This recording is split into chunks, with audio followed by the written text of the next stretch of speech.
Episode 38. It's new year, new you, 2025. Cole, you put out some predictions. I had a few people reach out to me saying they were kind of clickbait. No? Who said that? You send me their A few details. people. You send me their details. You can talk to them right here and right now. So you had 10 predictions. I got the sheet right here with all your predictions. Wow, you printed them out. You post them on the wall. You checking them off as they happen through the course of the year. Or what? We'll find out. I don't think we're checking any off. Maybe one. I believe we'll get one done. Come on. Okay. Come on. Time to get serious. So you got 10 predictions. 2025, this will be interesting. We'll rewind when the end of the year comes and see how many came true. Predictions are tough, obviously. You had some good takes. You had some hot takes. So let's get into the first one. Is there a theme to the 10 or? Yeah, coffee. Oh, okay. Okay, good. Good. Those are the insights I'm tuning in for. Was there a theme to the 10? No, I don't think so. I tried to, if you can believe it, I'd spent quite a bit of time thinking about that list, and I tried to really consider the entire industry and the perspective, not just in the cafe, but tried to really think All stakeholders. all stakeholders. Yes, because I love and appreciate all of them. So I wanted to make sure our audience base was wide as possible, and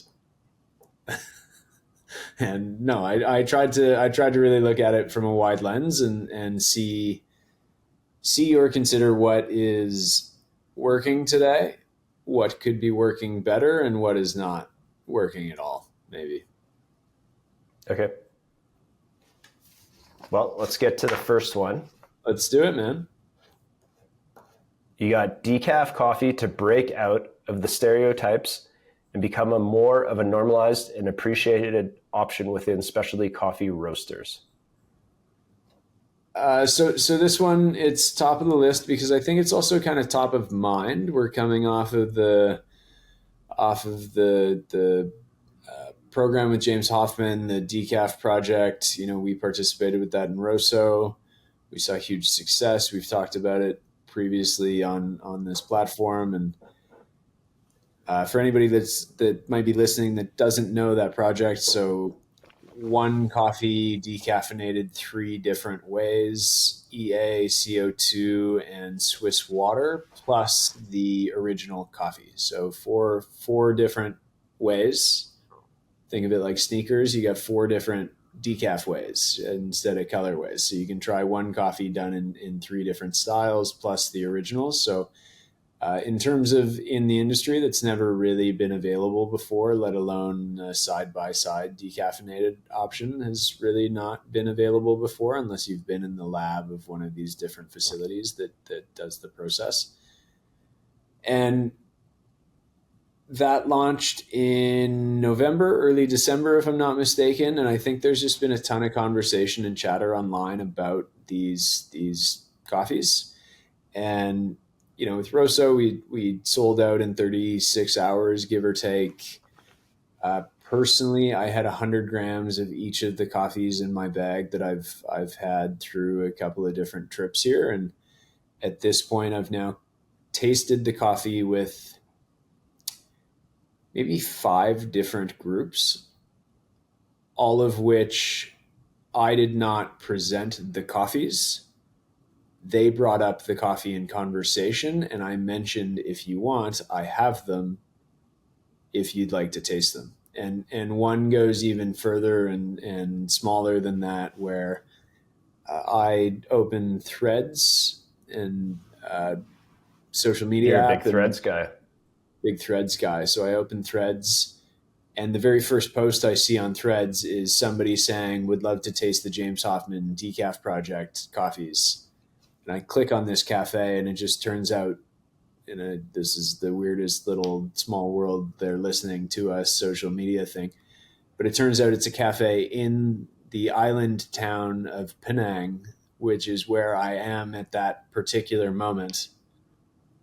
And I go and meet with this cafe, and we end up cupping the next day, and I meet their whole team, and like we chat about decaf on their general offering.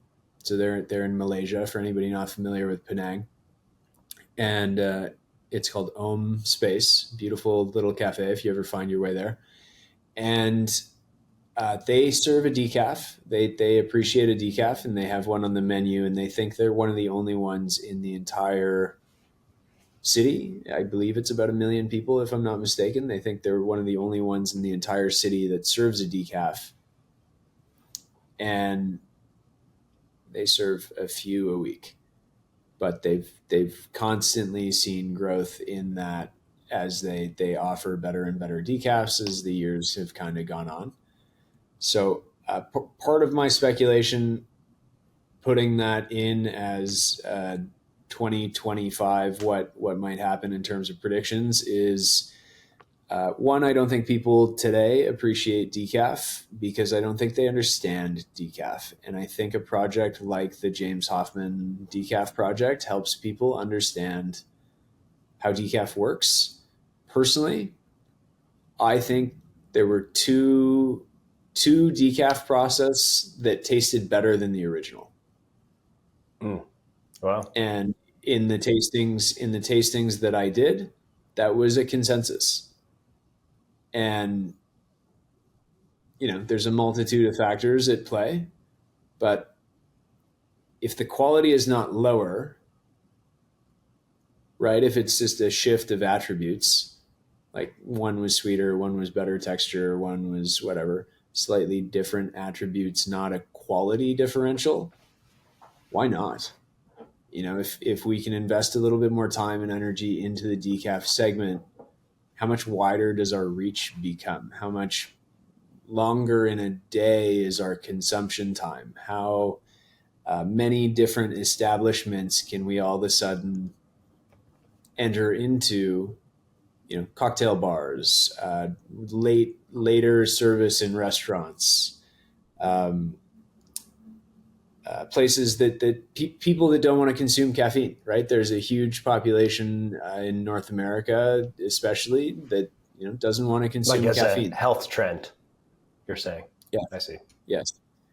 And so my thought on that is kind of riding the coattails of the work that James has just done and the project globally, and also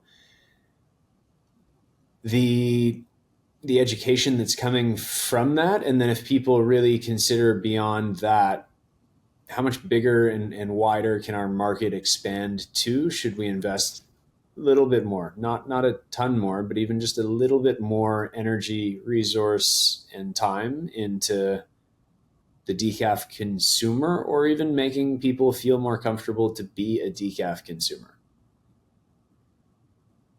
Okay, that's long-winded. I'm going to take a breath. I'm going to let you kind of, what do you think of that? Is that ludicrous? Yeah, I think I agree with everything you're saying. But as a prediction, how do we measure that you're correct or not? I have an idea, but I want to hear how we measure that you got this right or wrong, because we're not about feelings here. We're about facts, big guy. Give me some numbers.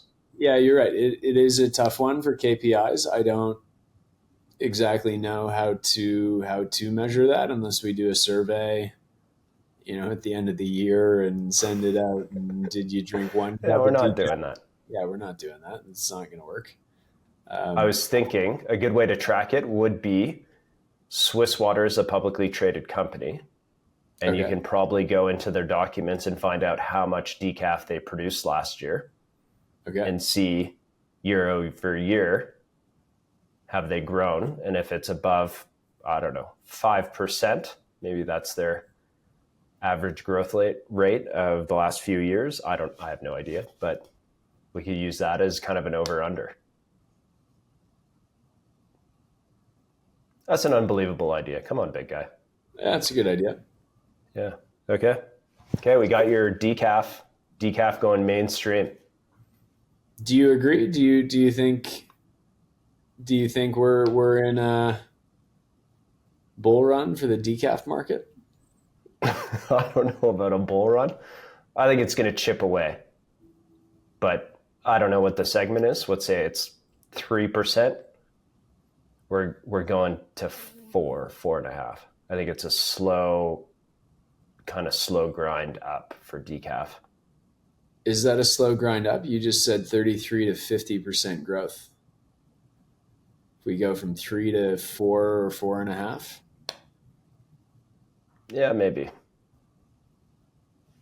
Like, yes, I agree with you. I think it's a small segment, but I would be so curious to know of the roasters that participated. I'm under the understanding that every roaster in Europe and the Western Hemisphere sold out immediately. The roasters in Asia and Australia have struggled a little bit in the sales. Okay. Is what I've kind of put together through some of James' content, and I would be very curious. Like, I know we've had conversations at Rosso about, maybe we should have 2 decafs on the menu. Maybe we should have a higher end decaf available all the time and give some more optionality to the decaf drinker. And maybe it's just simply, can we have more on offer at the average coffee shop or on the average roaster menu. I'm currently in Malaysia as I record this, and there is not a coffee shop that I have been into yet, or a roaster that has a decaf offering. But the challenge for them is they don't have access to them because decaf is done in large scale facilities around the world, and then the logistics needs to bring that product into different markets is very costly and very timely. So it's often not a fresh product by the time it arrives. But interesting, why is there no demand versus in North America there's a much higher demand? So is that maybe earlier education on decaf, or it's been a product on the menu in most roasters or cafes since inception? And here, I think if you want a decaf, it's like a chemically derived commodity coffee at the supermarket. And here they also just, nobody's worried about caffeine. They drink coffee late in the day. They generally drink smaller portion sizes. Nobody's really worried about caffeine on this side, but they're worried about flavor. So if we can have better decaf generally, we could see growth in that segment. Okay. Well, I'm worried about your second prediction. Tell me. Actually, I'm not worried about it. Innovation in the way we package both roasted and green coffee. Yeah. What does this even mean?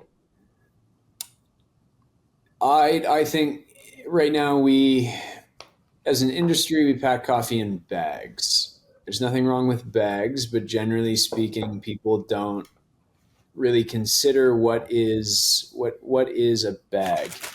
And I'd love to show an example. For coffee to really have shelf life, we need better packaging. We need to elongate the window of time, the stability, the freshness. We need to elongate all of these things for the coffee industry, so we can be less year to year dependent and more hedged across a couple of years. So we don't see, like last year, we saw the market rip up because of production issues. This year, one of your predictions that we'll talk about later is the market's going to sink back down because production's going to catch up. And as an industry, we can't ride this roller coaster every year. And a way to hedge against the market, in a sense, is figure out a solution for better packaging, better storage, better length of time. So if I find a coffee that I think is a great value, I could purchase more today if it's in inventory, and I could hold it for, rather than our 3 to 6 month target, I could hold it for 6 to 12. I could hold it for 12 to 18 if packaging gets good enough that there's no quality depreciation. So right now, the bulk of our industry on the roasted side packs in bags, and a lot of people don't consider what their bags are made of. We need a light barrier, we need an oxygen barrier, and we need a moisture barrier. So if you're a roaster and you're listening to this, and you take your bag right now, you take your cell phone and you turn on the flashlight, and you put your cell phone in the bag. If you can see light through the bag, it is not a sufficient packaging material for the shelf life stability of your coffee. The freshness window is going to be short because there is definitely porosity to the bag itself, and that is going to lead to degradation in your product. So that's on the roasted side. So I think we're going to move past the standardized bag that we use right now, and we're going to see some innovations. And maybe we move to aluminum cans. Maybe we move to bottle. Maybe we move to bottle. Maybe doesn't make sense because packaging is tough. Logistics, are going to be tough. Maybe box that's made of a different material. I'm not too sure. On the green coffee side, green coffee needs the same things, right? Just like any food product needs the same things. We want to keep food away from light, moisture, and what am I missing there? Oxygen. So green coffee is dominated, the packaging in green coffee is dominated by kind of two global conglomerates that run the market. We've got we got EcoTact, and we've got Grain Pro. And personally, and quote this for what you want to quote this for, but they're garbage bags. Is and really, in the past, maybe quickly. In the past, we used to 20 years ago, 30 years ago, and even still today in some more conventional segments, we would pack coffee in green going straight into a jute bag. And people would find a baggy flavor to the coffee because they're jute's made of what? Jute is a plant byproduct that is generally made in producing countries and is kind of got this sort of woody, earthy, dirty, not dirty, and I don't know, nutty, like nutshells, like that sort of flavor taste. It's not pleasant. And if you get that taste into your coffee, it's really not pleasant. And so the solution to that, the upgrade, was we put a plastic bag inside of the jute bag. And to help keep the dust and God knows what else is kind of collecting on top of the jute bag. Plus, it gives a bit of breathability to the green coffee. Yes. And now the standard has become this plastic bag, but it's not light resistant. And jute is not light resistant either, and green coffee is very susceptible to light that's going to damage it and destroy moisture. It's not fully moisture resistant, and it's not a total oxygen barrier either. So, our industry standard on both sides of roasted and green coffee is realistically not quite adequate for what we're doing or what we're trying to achieve on the quality side in the specialty industry. And I think there's so much room for innovation in packaging that's one of my predictions. We're going to see something come to market this year that will be a better solution for quality on the longer term. Will also potentially be a lower price point. Like, these bags are incredibly expensive because they're the only ones in the market that sell them.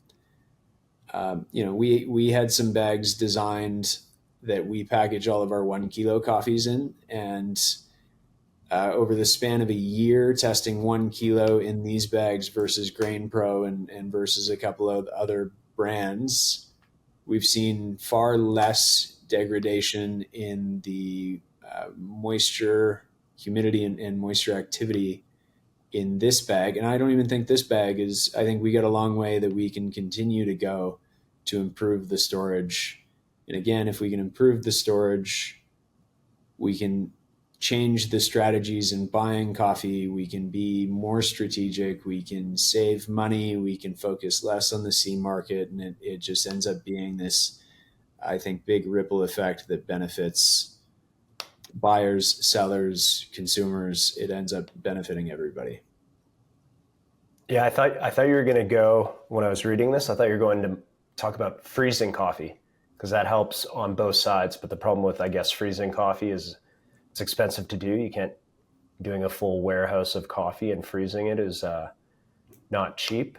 And that's where my mind went. So it's that too. I think the better we can get the packaging, the more we can go to creative solutions like freezing. A challenge with freezing, I have a bag here.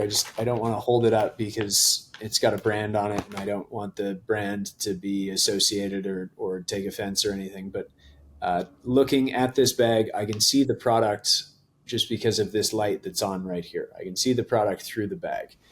So I know that the microns of thickness of the bag are not sufficient. There's breathability and light permeability. If I put this in the freezer, it's going to oxidize. It's not going to last forever. Another example, and we can use our own brand, Rosso. Rosso is moving from a compostable bag back to a different style of bag, which is just launching. So if you're listening to this, check out the Rosso website and you can see the whole redesign and new packaging. It is going to be a massive, massive, massive increase in the quality of our products, especially when we ship out of Calgary, because this bag is there's no oxygen other than the valve, which we need the valve in roasted coffee packaging. So there's no oxygen permeability. There is no light permeability, and the moisture should be pretty solid. We don't need a ton of moisture protection for roasted coffee, but we still need to be considerate. So if we put that bag in the freezer versus our current biodegradable, compostable bag, one is going to last much longer. Yeah.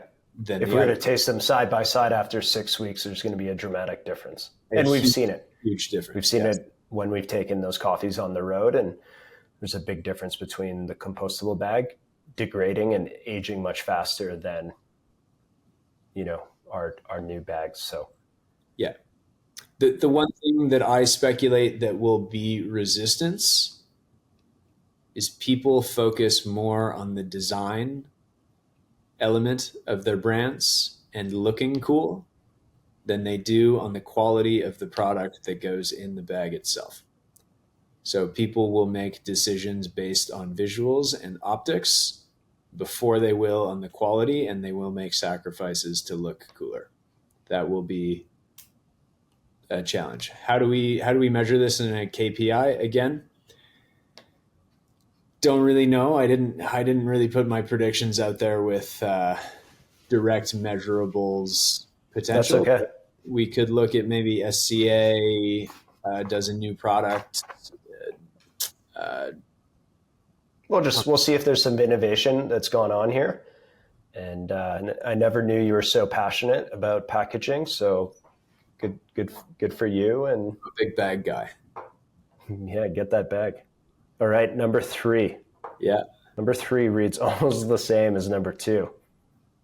It's more packaging. Oh, I think one is supposed to be the green, one is supposed to be the roasted. Yeah. Okay. So we've looped all that in. So we're on to number 4. Okay. Number 4 might be your most controversial prediction for 2025.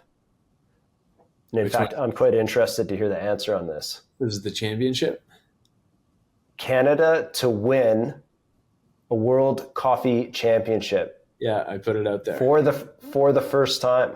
for the first time. I believe in the history of Canadian coffee competitions, we have not ever seen a world champion. Canada has come second, third, I think fourth and fifth in Barista.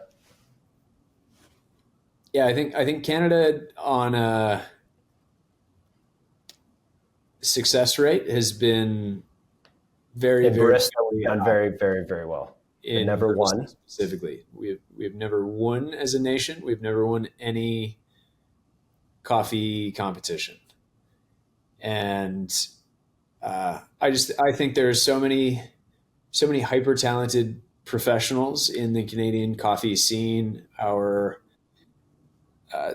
competition scene is growing, which I think is different to many other countries that we visit. We're seeing higher participation. We're seeing more competitive action. We're seeing a significant growth in the segment, which I think is Brewers fantastic. Cup, yeah, Brewers Cup, 41 people competed, which is the most. I think that was the number. And I think Cup Tasters was like 80. It was Yeah, unreal. The CA Canada, like even just organizing the logistics was huge and very, very impressive. And Barista, I can't remember what last it year was I think last year. it was 30, Yeah. maybe 2028. It was the largest we had ever had. Basically, every competition, every most recent competition we have had has been the largest of the segment that we have ever had. And I just think there's so many very talented coffee professionals within Canada, and I'm very proud of the country and think that this year will be our year, 2025. Canada's on the brink. Let's go, baby. Yeah. And I don't think I specified on there a specific championship. I just mentioned will win one of the world We're championships. due. Canada's due. Let's do it. Okay, let's do it. Oh, Canada. We'll find out soon enough. We'll find out if that prediction we got that one's nice and easy. You either someone did it or didn't. So Right. fact, not feelings. Yeah. Great. Cezve, this is number 5. Cezve to become a more widely appreciated and explored brewing method in cafes. What a cool prediction. This prediction is so left field. Why is this in here? Yeah, great question. These are all great questions, man. You always have great questions, Dave. I think prediction number 11 is Dave continues to ask great questions. Why is that in there? I think it's an underappreciated brewing method, brewing style. I think it in a lot of ways it completely embodies specialty coffee. How so? It's very high extraction potential, so you can get the full flavor, full expression out of a coffee. Like a well dialed in Cezve Ibrik is like it's pretty incredible, right? We've had lots through the course of the last few years, and you get one that's a nice coffee and barista that's put in the work to calibrate it, and it can be an incredible experience. So I think that's one part. I think it's underappreciated, and if we can maybe slightly break it out of the pure tradition element and put a little bit of innovation into it and a little bit more system and strategy into how to make one, I think people will really start to realize its potential. And then it's also like it's this beautiful ceremony, which is what we all talk about in specialty coffee. And we want to slow down, enjoy, connect. That's what it's all supposed to be about, right? And this brewing style is exactly that. If I order one, I'm gonna sit here with you. You're gonna be brewing it. It takes 5 minutes. takes 7 minutes, whatever it is. It's a slower style. It's a little bit more performatory. There's an art behind it. You could do it in the sand. You could do it on the fire. Like, it's interesting. It's very much, it can make a great cup. It's unique and conversation worthy. It is very much Instagrammable. It's very, Oh, thank goodness. optically, well, that's important for a lot of people in specialty coffee, man. It's like, that's optically, we want that. It's a marketing tool. If I can take photos of it and put it on social media and tell my friends I had this unique style of coffee, I think people don't touch it because they're worried that it's old school. It's bad coffee. It's the same thing as decaf. They've got this stigma toward it that it can't be good because it existed then, Not now. and nobody uses it now. So it's not cool right now. And I think if people realize the potential, like you could hit 24, 5, 6% extraction with a Cezve and truly get like full flavor expression out of coffees. And we've tried a range of coffees from Panama Geishas to, thermal shocked whatever from Colombia to soft and delicate, coffees from all over. We've had coffees from Asia, like Myanmar. I remember we were making a lot of coffees from behind the leaf in Myanmar on Cezve, and I think it's underappreciated. And if we can get a couple of people to use it, to participate maybe in the competitions, to see its full potential, I think we'll have also some advancement in the way to make it maybe a little bit more controlled of a brewing style. I think we'll see a resurgence. Resurgence. Okay. Yeah. I got a good way we can measure this. Okay. If I see one e-brick made in a cafe this year, that prediction is correct. Now, I think you need to tune it in a little bit more because they are served in sort of the Middle East and then also in parts of Europe. Like, it's very common. Well, you gotta take me there, man. If you take me there, you can get this prediction right. Let me show you the world. All right, yeah. I like it. It's a nice prediction. I think Cezve is an interesting brew method. You gave lots of detail on that. I think it's we have it on Rosso's YouTube. You can go check it out. Scott does a nice video. It's tough on the views. Not many people have watched it, but not many people have e-bricks at home. Yeah, that's right. Even you. It's a nice strength, just for reference here. It's a nice strength of coffee that's kind of between espresso and filter.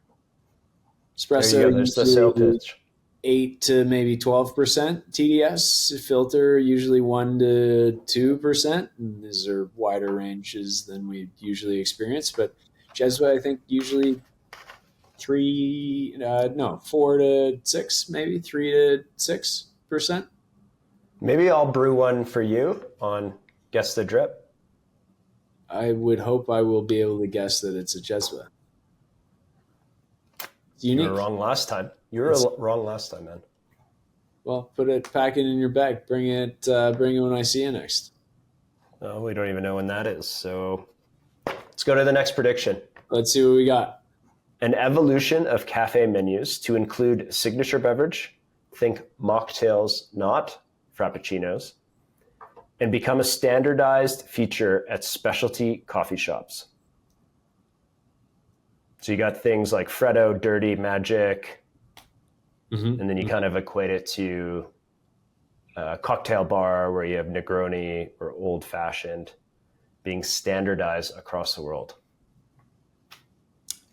Yeah, and maybe standardized is a reach. I don't think every coffee shop will, like every specialty coffee shop will serve these. But I think I think there's kind of this movement to use coffee as more of an ingredient and take specific styles or specific types of coffee and use them for uh, certain beverages, certain mocktail, cocktail, signature drink type of things, which is really what that is an evolution of the barista competition signature beverage and using that idea of this drink only works with this particular coffee, and it's taking that and applying it into cafes.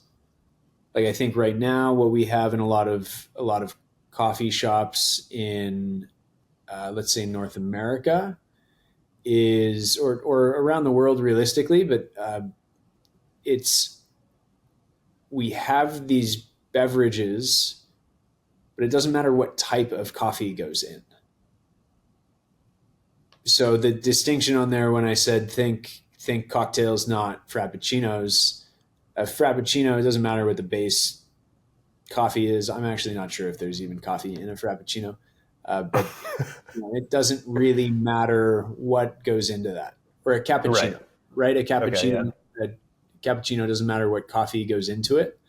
But let's say a style of beverage that uses this Ecuador Sidra that's very citrusy, and then it's paired with some ingredients on top that complement the flavor notes, like that citrus note. We want to transform the orange tangerine flavor into grapefruit or orange blossom and make it more floral, and it's refreshing and it's on ice and it's maybe got a fizz to it, and it's more of a cocktail bar style where if you go into a cocktail bar, they'll have the classics, and the classics are often you are asked, do you want what type of gin do you want in this beverage? You maybe have two options. And then if you go to the house menu or whatever they might call it, like their creations internally, you probably don't get to choose any options. They're fixed. And so what I think we'll have is the standard menu of, black and white coffees that we would have at every coffee shop today, filter, espresso, cappuccino, whatever that looks like.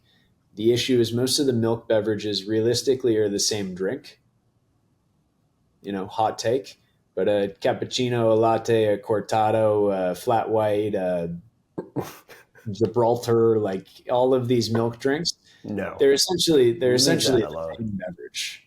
And most baristas would agree with that they're making the same thing. Maybe they put it in a different cup. It's not really a different drink. But if we have classics that are like a dirty, as an example, you read dirty on there. A dirty is a very cold cup with very cold, heavy cream with an espresso extracted on top of it. And the idea is you're supposed to sort of sip, and hit it maybe in 3 or 4 drinks, very small beverage. And maybe you could compare that to a classic at a cocktail bar, and you could have a dirty as sort of a classic in a coffee shop, and you get maybe two options for the espresso that goes on top.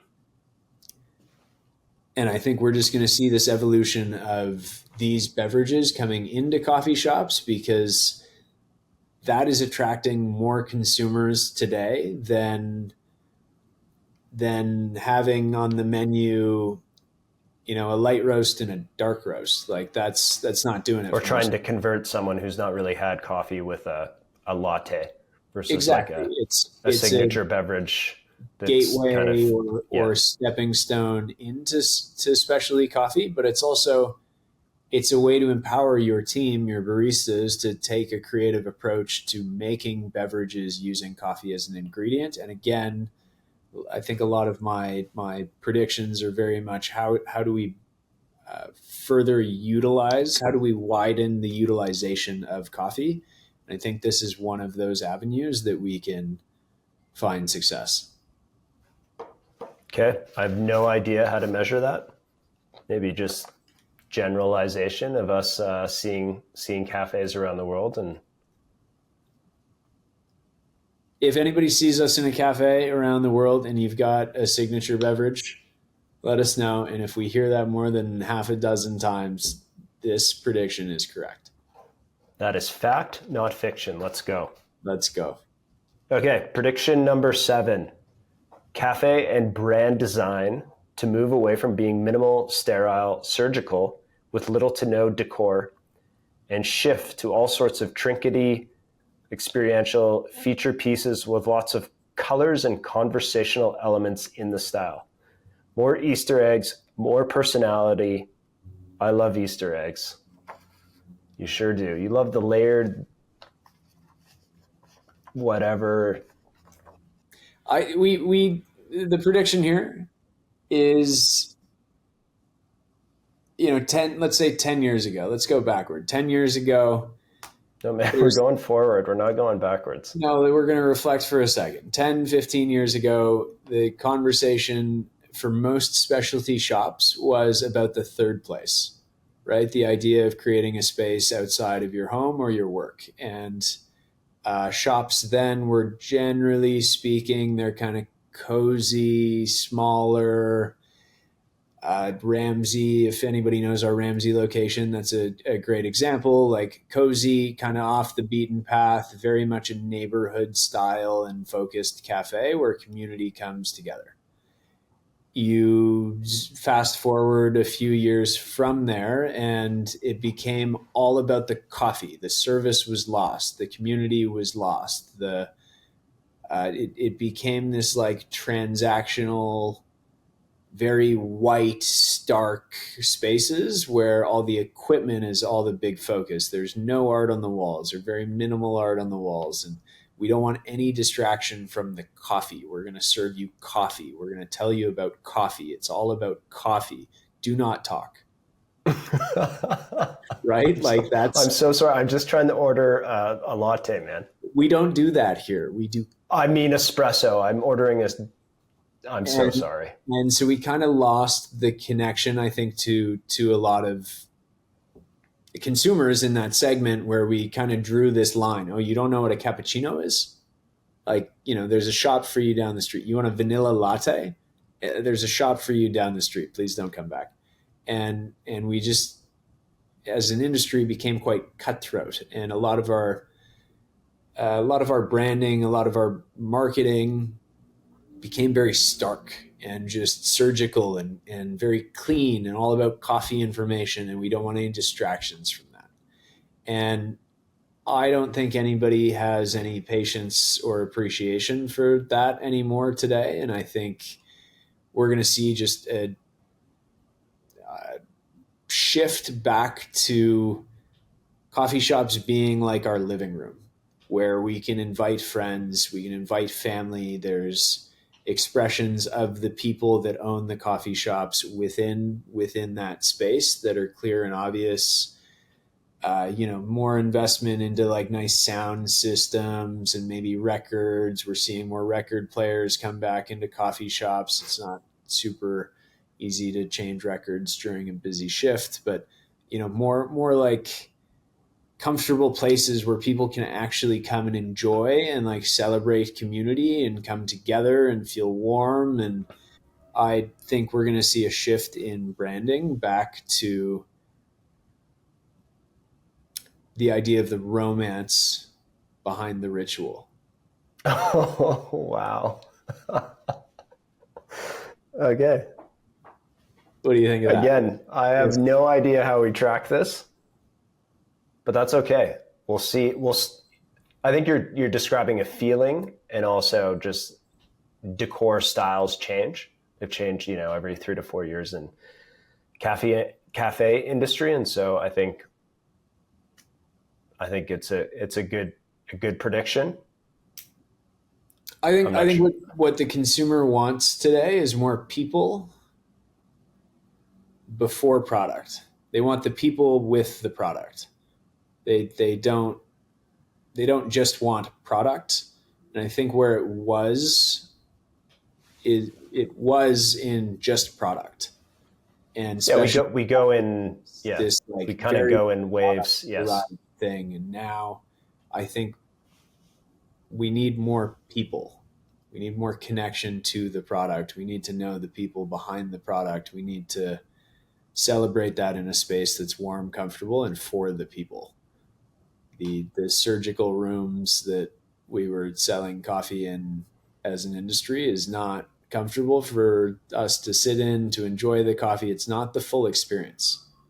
It's minimizing the experience, not maximizing. So I think we'll see a shift in that. And all these white spaces, they've only been able to last 5 years. They're all really dirty now and they need renovation. So I think 2025 is The year of the renovation. year of the renovations. Good one. Good one, big guy. Yeah, All right, thanks. we're getting to the end here. What's next? Geisha, number 8, man. Number 8. Let's relax. Yeah, like, relax. okay. Show them here with the people. Geisha to become standardized and offered in most specialty cafes. Yeah, man. Do I even need to explain that? What's the thought process? The thought process is, I think, just the industry has been sort of divided as to, where does geisha sort of sit. And I think there's so much production of geisha coming through outside of Panama. Panama, of course, still the top dog for geisha, but in terms of production around the world, there is just so much more coming through. And I think there's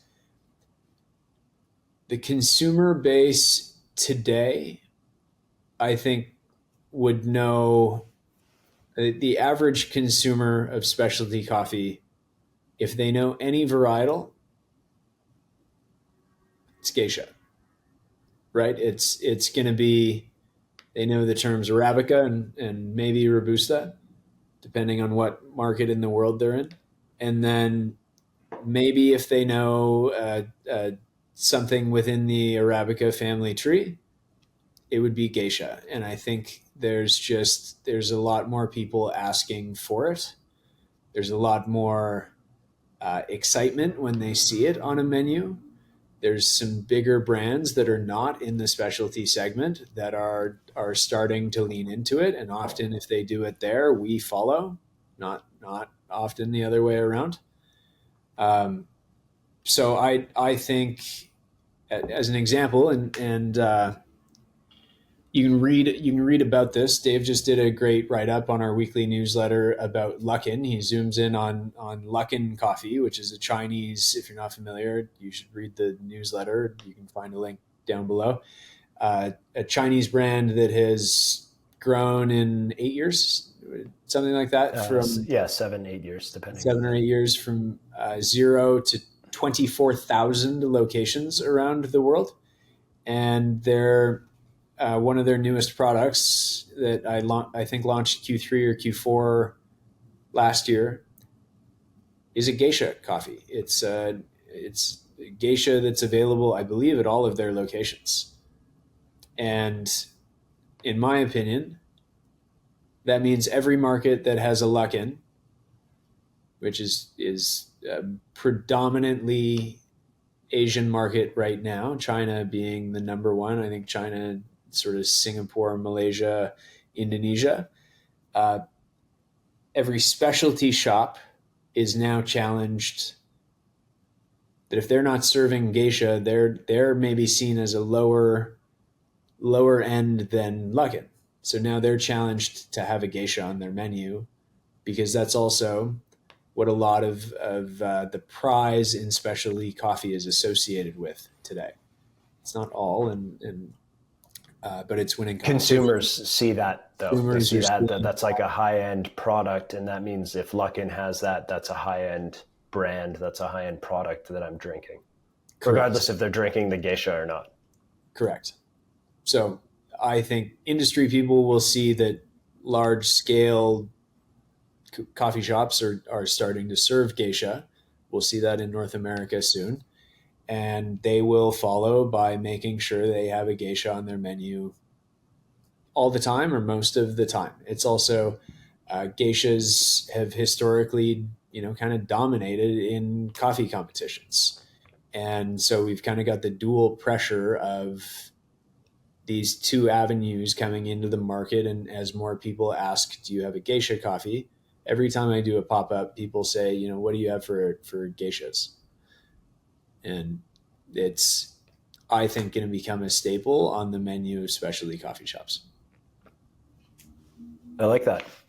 Sweet. Your ninth prediction Yeah. is very similar to 8. Yeah. Same with engineered coffees, infused, co-fermented, advanced processing. Yeah, so I think similar idea. We're seeing those coffees shift into the greater market. Like I believe Nestle is now one of the bigger buyers of those coffees, and they're blending two to 5, maybe 10% of these coffees into their other blends to ensure certain flavors come through. You know, you want a peach blend, okay, blend a peach coffee in at a small amount into a pulp natural Brazil and put 5 or 10% of the peach coffee in, and you'll still get a lot of peach in the cup. It's sufficient. So I think more specialty people will realize the benefit of these coffees is similar to how you described the signature drink. It's a stepping stone for consumers to realize the flavor potential for coffee. And Or yes, taste something other than coffee in exactly. coffee for the first time. They're tasting peach or strawberry or... And yes, it's coming from a non-natural source. However, it's a gigantic educational vehicle. And if you can see the potential in the education and somebody having that aha moment of, wow, this tastes like peach, I'm tasting peach. The next time they have a cup of coffee, any coffee, they're going to be considerate of, what am I tasting here? I remember that last time I tasted peach. What am I tasting here? I am, insert flavor here.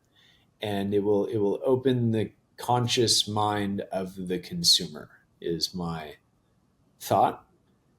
And then also, similar in a way to the geisha thought process, these coffees are dominating competitions. So there's pressure. Pressure is not the right way to say it, but there's influence from that trickling into the general market. And I think, as much as some people despise these coffees and as much as others celebrate them, I think we'll find a middle ground and find where they belong, and they will be available on most menus for roasters that want to offer a spectrum of coffees. If you're a roastery that only does washed coffees, my prediction is not going to align with you. If you're a roaster that wants to show your consumer the wide potential of flavors in coffee, and you have a menu that is, Central America, South America, Africa, Asia, you have producing countries from all over, you're going to have these coffees on your menu. And frankly, a lot of roasters are going to have these coffees on their menu, and then they're going to not realize that they are the coffees that you just read off that sheet. They're going to think they're just normal things. So they're trickling into the market, and I think this year we'll see a big surge. We saw a big surge last year, so it's maybe not the most exciting prediction. I think it's going to be another trend upward in those coffees this year. Yeah, I think we're going to see more and more. Okay, let's go. Last prediction here. Number 10, less usage of engineered coffees in coffee competitions. Okay. And more of a shift back towards classic varietal and terroir-driven coffees. Yeah, cool. I think, so the thought there, and it might sound contradictory to the previous point, but the thought there is, I think in competitions, a lot of people are now viewing these coffees as like a bit of a cheat code, a bit of a easy way forward or something like that. Because I don't know. We've had them in with competitors that we work with, and it's like it doesn't really matter how you roast them. It doesn't really matter how you extract them. Like it does, but it's a much wider window of variance that's allowed, and it just I think it's we're going to see a shift away from it because for competitors, it's not going to feel authentic to what they're to certain competitors. It's not going to feel authentic to what they're truly wanting to put out there. As an example, if I were to get up and compete today, I would not use any of these coffees. However, if I were to get up and compete today and all I want to do is win, I would heavily consider using one of these coffees because it seems like an easy way to get there because the flavors are so linear. The dialing is so easy. The roasting is so easy. But on the flip side, that's not what I want to represent. And I think there's more people that in the competition space are going to try to serve coffees that are more maybe relationship based, like I mentioned earlier, or are more true to coffee, are more an expression of the land, an expression of the variety, an expression of who they are as baristas and what got them into the industry, and they'll take the high road rather than the easy road. And that's maybe a tough one. That's going to get some flack for. I don't know if that's a good take, but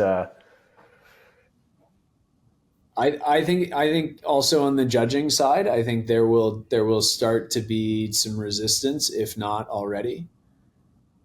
Competitions are not competitions if they're monopolized.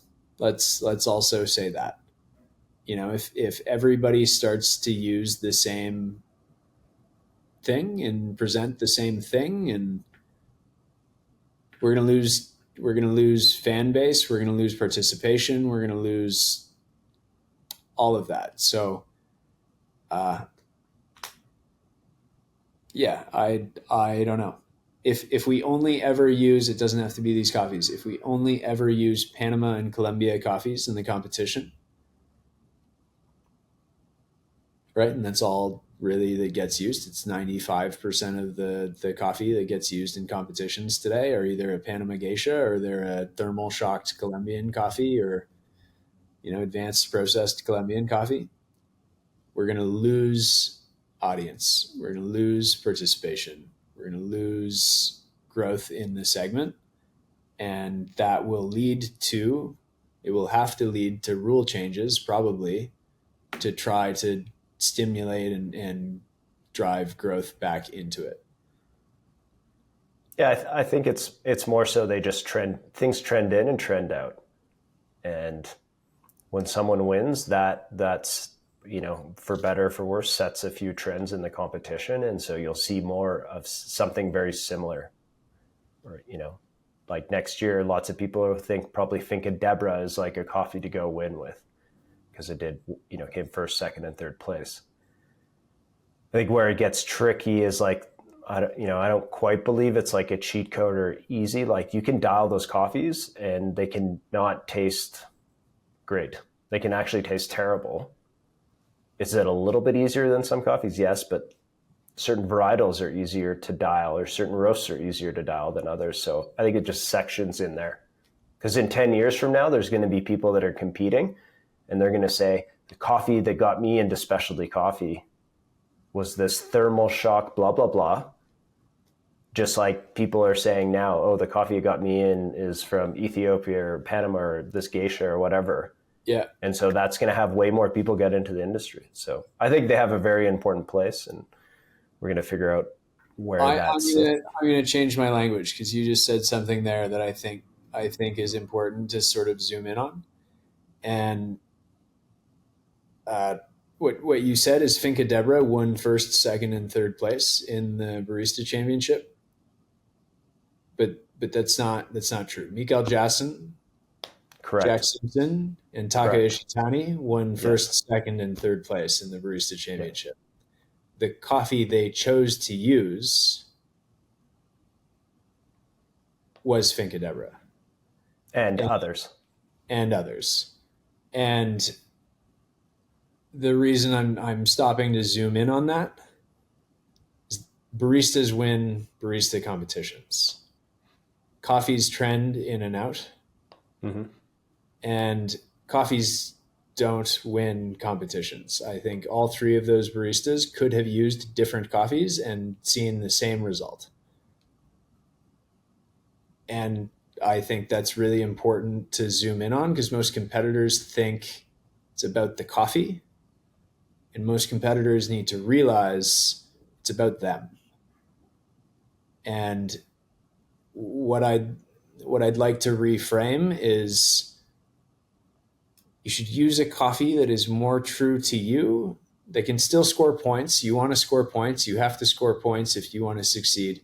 But use a coffee that is more true to you. Don't follow the trends that we're seeing. El Diviso, as an example, got used for the first time in 2022 by one competitor. They won.